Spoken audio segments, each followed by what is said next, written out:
ឥឡូវនេះខ្ញុំកំពុងតែធ្វើដំណើរទៅហាងកាហ្វេនៅក្នុង Aeon មួយដើម្បីសុំកាកាហ្វេយកទៅធ្វើ scrap ស្ដាប់មើលទៅមានអារម្មណ៍ថាវាប្លែកថើណាគ្នាគ្រាន់តែ scrap សោះគ្រាន់តែទៅទិញនៅផ្សារ2-3រៀលយកមក scrap មកបានទេថើអត់ប៉ុន្តែអ្នកទាំងគ្នាអត់ដឹងទេថាខ្ញុំតាំងពីដើមមកគឺកម្រនឹងទិញ scrap គេខ្លាំងមែនតើពេលដែលសុំកាកាហ្វេហើយនឹងក៏បាន order drink ញ៉ាំតគ្នាហើយ this is my drink អានេះគឺទៅសក់ស្រូវតគ្នាម៉នុយថ្មីនៅ Amazon ហ្នឹងហ្មងកំឡុងពេលរងចាំកាកាហ្វេហ្នឹងគឺខ្ញុំបានអង្គុយផឹក drink ផឹកអីលេងទូរស័ព្ទលេងហ្គេមឲ្យមកឆ្អែតហ្មងព្រោះដោយសារខ្ញុំចង់បានកាកាហ្វេថ្មី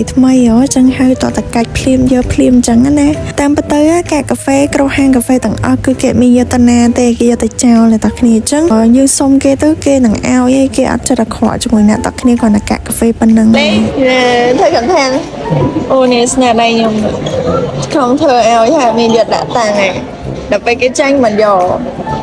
បន្ទាប់ពីចាំមួយផ្លែតនឹងហើយក៏ខ្ញុំមើលទៅបាននៅអ្នកគ្នាប៉ុណ្ណឹងគឺគួរសមសម្រាប់ខ្ញុំអញ្ចឹងណាប៉ុន្តែគឺច្រើនផងអ្នកគ្នាយើង scrap បានដល់3នាក់ពួកកាកាហ្វេសសអញ្ចឹងយើងទុកវាបានប្រហែលជា2-3ថ្ងៃអីហ្នឹងស្អីយើងទុកវាយូរទៅវាជូរប៉ុន្តែយើងនៅតែ scrap បានដូចគ្នាអញ្ចឹងគាត់ថាគុណភាពវាបន្ថយតាមនឹងអញ្ចឹងណាឥឡូវមកដល់ផ្ទះវិញឯដល់គ្នាគ្រឿងផ្សំដែលយើងមានហ្នឹងគាត់តែមានកាកាហ្វេដែលគ្នាសុំមកហ្នឹងមានចាមានសុភា